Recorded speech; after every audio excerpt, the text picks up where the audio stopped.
what would you say is the key issues in the market right now, and what are steps that can be done to, help battle or combat these challenges in the African betting market right now? The key issues, in my opinion, raised during this convention has been where to strike a balance between retail and online, which are the primary choice of channels for most operators.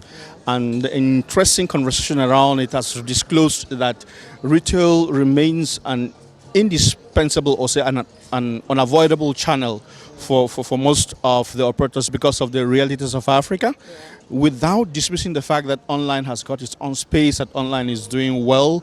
I think the take-home message is that whatever an operator decides to do, he shouldn't ignore the fact that Africans in their natural selves, in their cultural habits, still like that physical interaction with sales agents. They've developed relationship with sales agents. They want to gather around kiosks and discuss football. So that retail culture can hardly ever be swept under the carpet. So in as much as we appreciate the fact that online gives punters, that flexibility to place bets anywhere, anytime, and enjoy something out of the street, we admit the fact that retail has its space, and there is never going to be a time that we'll say retail will not be a channel of choice for any operator. So that, to me, is a takeaway and one of the valuable lessons to gather from this edition of Sport Betting West Africa. Yeah, thank you so much. I'm going to let you go, but one more question, final one.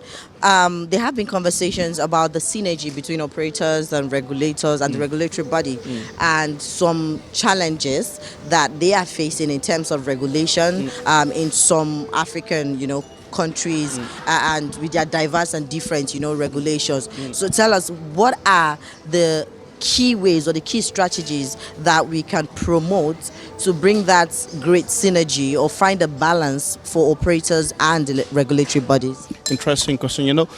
The regulator is doing his job, and his job is to ensure that people are compliant and do the right things in such a way that the market is not in disorder, in such a way that punters are protected, and there is no way they will say, okay, we'll close our eyes to some of the incoherencies or some of the things that operators could be doing that are harmful to the economy, that are harmful to government revenue from gaming, and that are harmful to the health and well-being of the punters. So the take-home from that perspective is, so far as KYC is managed, so far as punter protection and safety is concerned on the platforms, I was impressed by the emphasis or the spotlight on the role of technology to help regulators, on the one hand, to be able to track punters' behavior on betting platforms, and on the other hand, to safeguard the punters' welfare on platforms, to ensure that they don't go addictive in gaming, and to put those bells and whistles to alert them when there are signals that they are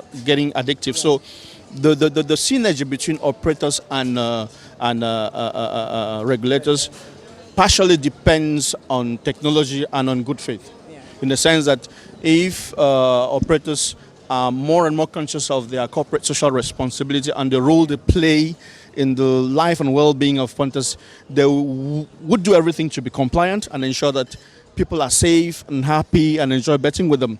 While the regulator doesn't bent on being punitive, because some of the laws would look as if they are punitive on the side of an operator, whereas the regulator may just be trying to do his job to ensure that the market is clean, safe and fair and level ground for everybody. So yeah, everybody has a role to play, for the gaming industry to grow. And I think we're getting there, and technology is playing a great role.